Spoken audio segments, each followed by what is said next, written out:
Hello everyone and welcome to the Commando cast. I'm Andrew, and even though I didn't get to go to Worlds, there was a lot of stuff to be taken away, particularly in the spoilers. So today I want to talk about all the elite non-uniques.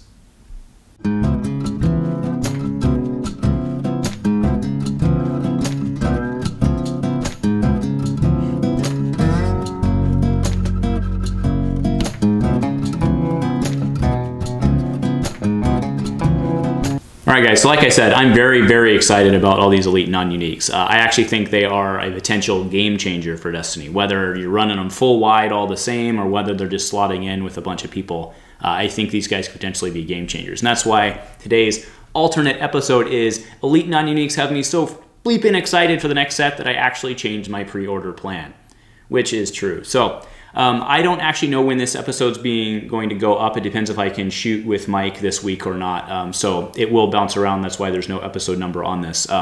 That said, I just wanted to, I know that this guy's kind of been beaten into the ground, but real quick, let's talk about Anakin Skywalker. So he is a 13 health blue hero. This is, of course, Clone Wars Jedi Knight Anakin. He's 15-19, 1 melee, sad face, 2 melee, 4 for 1 melee, shield, resource, and a blank. Character Jedi Leader. The leader trait is very nice. After you activate this character, you may discard a card from your hand and move 1 shield from a character to another character. Then draw a card if you move that shield to an apprentice. This guy is very disappointing to me. It's thematic. He fits with Ahsoka. That's pretty cool. It actually works well with Ahsoka, right, with the whole shield. And I'm sure that there'll be some fun decks to come out of that, but I'm a little bummed out that he doesn't have a 2 melee sight on top, right? The reason is that he could have paired with R2, and you could have kind of run like an OB R2 kind of deck. As it is right now, if you actually put him next to Legacy's Obi-Wan, I actually think Legacy's Obi-Wan is more playable, because that first turn Obi rolls in, you get that shield, you're back to the 13 health that Anakin has, and he's got the 3 sight on top for R2, and I'm not talking just the R2 deck, but every time Obi comes in and you get to put a shield where you want it, you don't have to move it from another character and discard a card to do so. So anyway, I think Obi's better. I also think that if you're comparing him to the villain side, right, you compare him with Thrawn. Thrawn is also 19 points with 13 health, 2 melee, 3 melee. His sides are just better. He has just plain stats that are better, and his ability is way better, right? I mean, Thrawn's ability, people have been trying to build decks around that since he came out. And even Thrawn can't work at his point cost. There's no way Anakin is just going to work aside from that. So I say Hero of the Republic, hero of my deck box, right? Or card box, rather. Hero of my binder. All right, so as far as the non-uniques go, this chart I'm showing right now does come with the disclaimer that I had made the assumption in the last set, once we started seeing the diceless characters, that we would see diceless characters for each color, because that's kind of what we've naturally seen. However, that actually wasn't the case. We didn't see a red villain diceless character, right? So and it's some others as well. So what we do have for villain, we have the Praetorian Guard.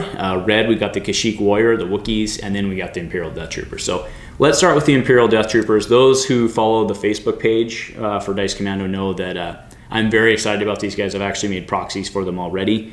And then I actually wanted to thank Mike and the Dice of Failure guys. They knew I was excited about the Death Troopers. They snagged me some of those cool Death Trooper promos that were at World. So that was much appreciated, and that'll be a nice addition to my paper printed ones. So these guys are no joke, right? So what I'm showing right now is a game I played with Amy. They just roll damage. That's just what they do. And if they don't roll damage, they roll money, and then you can flip to a bunch of money and buy a bunch of stuff, and the next turn, flip to a bunch of damage. It's crazy, right? So their power action is insane, right? When you control Director Krennic, his character as Guardian, which of course will be okay potentially for, you know, the build the Death Star with Krennic. He's 13. These guys actually add up to 29, which lets you Death Star, and that might be fun to try. But really, it's the power action here. Turn this die to a side showing the same symbol and value as another one of your dice, right? So before we go into the 5 die pairing that I've just been having a lot of fun with, just because, again, let's talk about Krennic, right? You pair him with Krennic. Krennic, when he rolls in, gets to flip a die to a value showing of 1. So he can flip to a money, and then your 2 Death Troopers, they can power action into money. So you're guaranteed 3 without doing any rolling. That's guaranteed 3 resources without doing any rolling every turn, if that's your thing, right? Otherwise, you might be playing other stuff and then flipping the guns. It's pretty good. I'm really impressed with these guys. Also showing a picture here now of just another time. This was the end of round 1. My Death Troopers were able to put up 11 damage. They do struggle a little bit with the resources, obviously, because their only base side that doesn't cost is a 1. And of course, they're very susceptible to easy pickings, and you're just going to kind of have to eat it if you're playing Yellow Hero. But again, these guys just flip to damage and they do work. So I don't want to beat too much of a dead horse, but the 5-die Death Troopers I've been having a lot of fun with. I recommend you guys do as well. I do expect the Death Troopers to be probably in the $10 to $12 range as a rare, because people are going to be wanting to fill out their squads. But you know, that's why I said I kind of changed my purchasing plan. I want to try and get a little more, at least some trade fodder. All right, the next guy I want to talk about is Snoke's Praetorian Guard. So I am nowhere near as excited about the Death Troopers I'm nowhere near as excited for this guy as I am for the Death Troopers. But 1 melee, 2 melee for 1, shield, resource, blank. They have 8 health, and they're, of course, a villain, 8-11. Right? It's pretty awesome. After you activate this character, you may remove one of its character dice showing damage to remove a die showing damage with the value of 2 or less. That's kind of neat. I mean, they do have 50% damage. I can say removing the 2 for 1 is not a bad deal, because you didn't necessarily want to pay for it and just remove it, and you can remove another die. So that's pretty good. I don't think that these guys are best in like the 5-die, just because blue, neutral, and villain really suffers for the redeploys in the cost-efficient range, right? They don't have 2 redeploys. They only have the 3-cost redeploys available to them. So I don't think you're running these guys as a 5. Maybe you're running them splashing with something else. I don't think the guards are going to see as much play. They're not bad, and they could be really fun. I'm looking forward to running a thematic throne room battle, right? Raylo versus the 5-die guards, but I'm pretty sure Raylo's going to win that matchup. All right, next one are the Wookie Warriors. There was a lot of different Wookiee cards spoiled by Matt Holland and company over the stream during the Worlds stream on, I believe it was the first or the second day. It was on Sunday, I believe. But the Wookiees, some people are excited about them. I don't know. So let's start with the Kashyyyk Warrior. So 8-11 red hero, so you can run him elite with 10 health. That's pretty amazing. Sides are 1 melee, 2 melee, disrupt, money, blank. And before you resolve one of this character's character dice showing damage, increase its value by 1 if this character has 6 or more damage. That's kind of become like the Wookiee trait, right? Battle Rage had it in, I think it was either Spirit, I actually think it was Empire. Battle Rage had it, and then that became a Chewie ability, just his natural ability on his character, and now these guys are having it as well. So that's kind of a cool thing, that as they tank up, they become worse. However, let's go first to the 5-die version of this. Actually, let's not do that. Let's go down to this card, right? Valorous Tribe is a gray hero plot.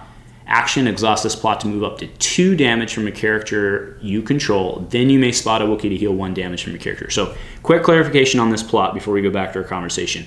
It says move up to 2, which means that you can move 0, 1, or 2. However, it's already been ruled in Destiny that if you don't do the positive side of the choice, it's considered to not have happened. So if you move 0 damage, you don't get to heal 1 damage, right? So you do have to move at least 1 damage. I know it's actually a ruling I disagree with, but it is the way it's been ruled in Destiny, that if they give you a May, choosing not to do it still counts as not having done it, right? So the option isn't doing it, it's doing some part of the action that triggers the then, right? So again, I hope I didn't get too deep or too confusing there, right? But if you don't move at least 1 damage, you can't heal 1 damage, okay? So this is a 3-pointer. This plot is well worth 1 of your Wookiee die. So I think what you're gonna do is run a 4-die, the 4-die Wookiee Valorous Tribe, right? 4-die Wookiee Tribe. And what these guys are gonna be able to do is just tank for days, right? They're gonna, let's say they lay into some guy for 8, you move that damage to somebody else, you heal 1 on him, he's back to 5. Of course, what you're gonna try to do is strategically spread it around to get all your guys to 6 so they can hit for more. But I think these guys kind of are at risk of what used to be the problem for Blue Hero, is that taking shields isn't a win condition, it's a live longer condition, and then you just kind of hope you can stick it out till the end. I think these guys are going to suffer from that as well, right? Because what they're going to want to do is just kind of stack on the damage and spread it around, and then hope that they can just kind of roll out dice and plunk along. Meanwhile, you're kind of just dropping a character whenever you can. So I'd be more than happy to be wrong. I think the Wookiees are super cool. I'd love to see them. I mean, they've got 10 health, like they're tanks, right? I'd love to see them do well. I just really question if the Wookiees as they stand are going to be good. I could see maybe dropping Wookiees in as just tank health for vehicle decks or something like that. So we'll see. And then they also have Tarfful, the chieftain of Kichiro. So he has 1 gun, 1 melee, 2 focus, 1 resource, blank. He's 11, 14, 11 health, red character. Of course, he's a Wookiee leader. I did also forget to mention the Wookiees, the Wookie Warriors are troopers, which does turn on measure for measure. So that does help a little. Now, Tarfful gives all of your other Wookiees 1 health, which is really cool in theory. The problem is when he dies, because it's a static effect dependent upon him being in play. When he dies, those guys lose their health. So I don't know that Tarfful's actually going to be all that great. We will see. Again, I'd be more than happy to be proven wrong. And then there's an upgrade that everyone's super excited about for 2 cost, Fortitude, upgrade ability hero, attached character has +3 health or +4 health instead if it's a Wookiee. That's pretty amazing for that health.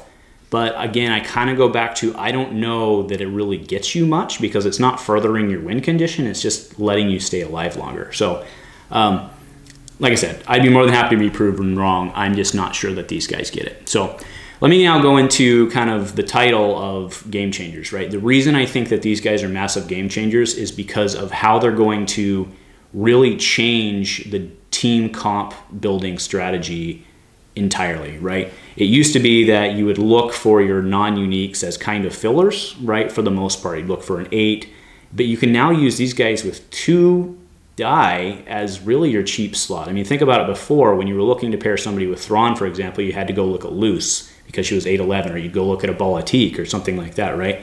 You now have a wide range of people who can fill really that niche spot, and they all have very unique abilities that they bring to the board. So I'm very excited to see how the other colors fill out and what we can do with these guys. I think it's really going to change kind of the face of Destiny, and I think it's going to really help us swing back more to kind of a pure Destiny standpoint. Getting more dice on the table to start right now, I think lends itself more to an aggro, right? Most of the 5 and 6 die comps we're seeing right now, aside from like the early Satine droids and stuff, is really more of a ramp based or a mill based. So it would be kind of neat, in my opinion, if we see that go back to, you know, being like a 5 die chopper that's not quite so nasty that it gets bumped. So I think these guys can definitely fill a spot, and I'm really excited to see it. So let me know what you guys think. Are you guys excited for the Elite Non-Uniques? If you're not excited for the Death Troopers, I don't know. Anyway, let me know what you're thinking, and if nothing else, go Commando.